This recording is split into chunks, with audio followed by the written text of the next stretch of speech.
비더리치 세무사 김국현입니다. 로버트 기요사키의 책 부자 아빠 가난한 아빠는 전 세계적으로 수백만 부가 팔린 책입니다. 이 책의 핵심 주제 하나는 금융교육의 중요성과 자산과 부채의 차이를 이해하는 건데요.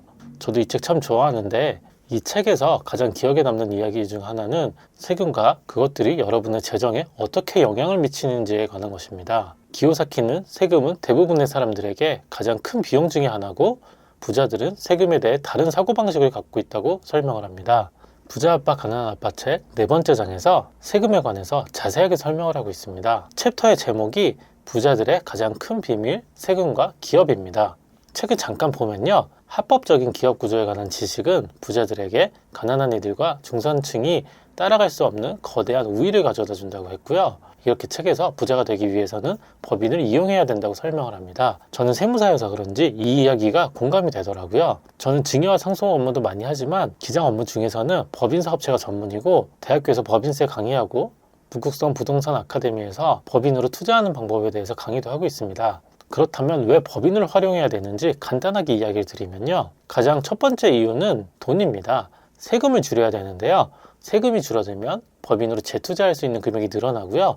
처음에는 이 재투자 금액이 적더라도 투자가 반복이 되면 점점 차이가 커집니다. 그럼 어떤 사람도 이렇게 이야기를 하더라고요. 어차피 법인에서 돈 빼려면 소득세 또 내야 되고 그래서 법인이 별로 효과가 없다고 이야기를 합니다.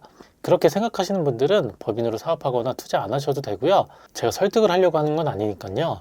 그런데 부자 아빠 책에서도 강조해서 이야기하고 있는 것처럼 부자가 되고 싶다면 꼭 법인을 활용할 줄 알아야 됩니다. 실제로 많은 부자들이 이미 법인으로 사업하고 투자도 하고 있습니다. 부자들이 법인을 활용하는 방법 중에 법인에서 돈을 빼는 것이 목적이 아니고 법인을 키우는 게 목적입니다. 처음에 말씀드렸던 것처럼 부자들은 세금을 다룰 줄 알고 법인을 활용할 줄 압니다. 그래서 실제로 법인세를 내고 소득세를 내는 게 맞지만 대표의 급여는 또 법인의 비용 처리가 되고 여러 가지 계산을 해서 비교를 해보면 법인이 더 세금을 많이 내는 것도 아닙니다. 더 좋은 것은 법인의 돈을 어떻게 활용할 수 있을지 선택을 할 수 있다는 겁니다. 예를 들어서 법인의 돈을 급여로 가져올지 재투자를 할지 세금 내기 전에 선택을 할 수 있지만 개인으로 그냥 사업을 하면 무조건 순수입에 대해서 세금을 다 내야 됩니다. 그러니까 법인 명의가 생겨서 선택을 한 번 더 할 수 있다는 거죠. 그리고 추가로 법인으로 사업을 하면 건강보험료도 줄일 수 있습니다. 물론 상황에 따라서 개인 사업이 법인보다 유리할 수는 있지만 비교적 소득이 많거나 큰 돈을 벌고 투자를 하기 위해서는